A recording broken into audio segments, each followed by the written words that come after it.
out of the box or out of the wall, whatever you want to call it, we have Shock and Awe. So I didn't own this movie until about a week ago. I bought it for $2 off of eBay. The reason I did it because my mom said you need to watch Shock and Awe. I was like, Mom, you know Rob Reiner directed this movie, right? And he's kind of a commie. She's like, yeah, I know. But she said it's a really good movie because she's experienced it. She's been to Iraq and Afghanistan 5 times total. So I said, okay, Mom, I'll watch Shock and Awe. Was it worth the shock and awe? Let's find out.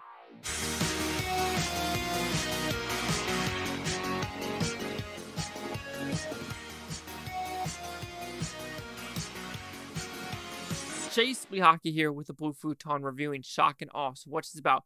Pretty simple premise, actually. This is the untold true story about the Night Ritter, if I'm saying that correctly, about they were the only ones to get the weapons of mass destruction out of the Bush administration, right? Saying there really wasn't no weapons of mass destruction and we're looking in the wrong area. Because you look at 12 strong, where there are people in Afghanistan and there were fights there, but we moved to Iraq. But why we moved to Iraq? The government or the Pentagon wanting to put their hands in the cookie jar. So just like this film, I thought it was a well-paced reporter movie. I do find some flaws in some of the acting, some of the writing, and the overall message of the movie.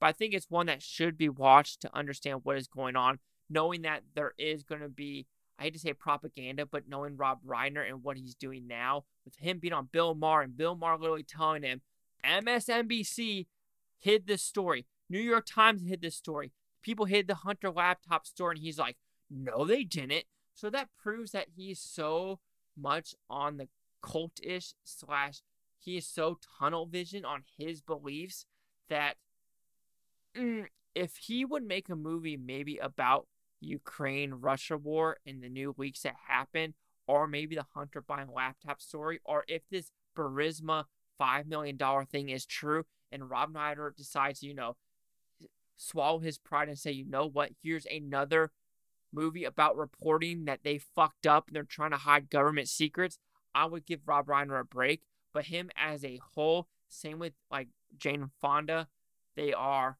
fuck boys and girls for a fact. But let's talk about this movie. Like I said, it's paced extremely well.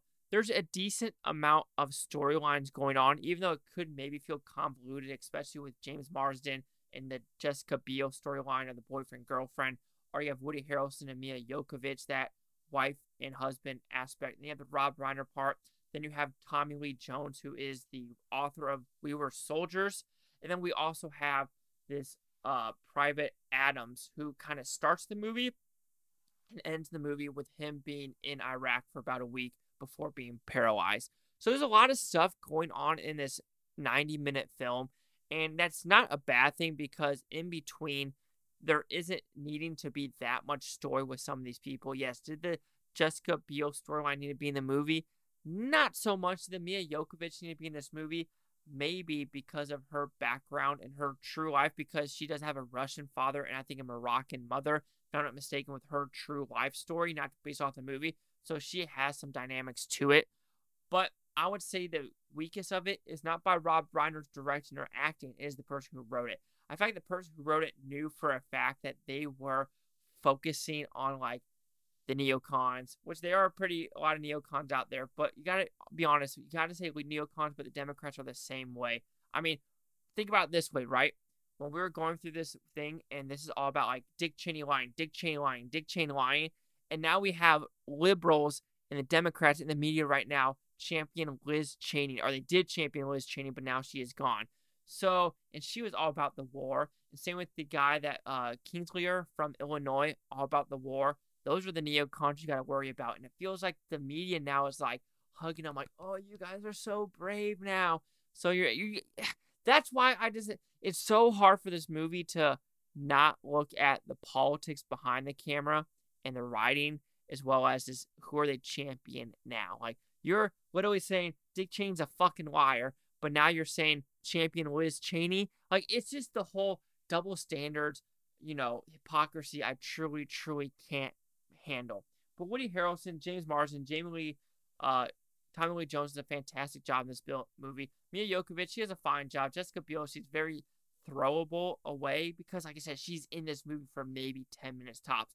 And one of the main reasons she's in this movie is to have this argument with her father.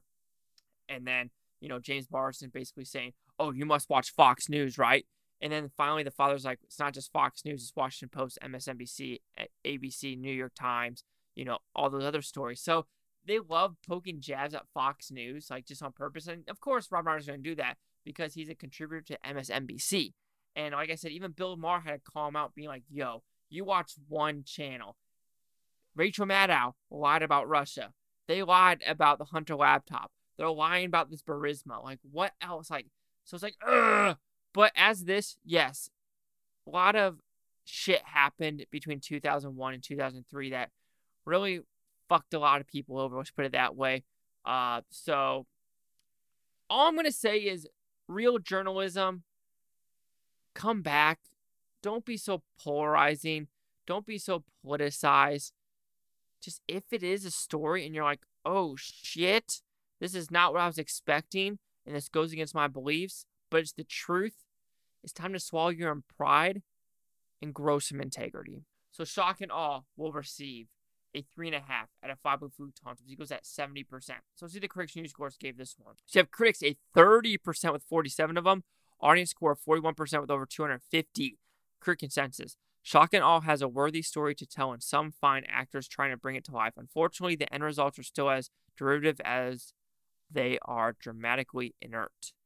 I'm curious on it. So this only made, $45K in the box office. Didn't really make it far at all.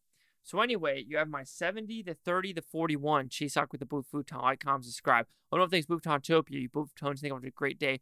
I don't care if you watch this today, tomorrow, a month from now, a week from now, a year from now. I love every single one of you. And yeah, I wouldn't say I've been to Iraq or Afghanistan. I've been to other parts of the world. So yeah, but we are still in those countries, except maybe Afghanistan. But all of our trillion dollars of equipment is still there. And let's just be honest, the Taliban isn't as DEI as we want it to be. And we actually thought it would be? What?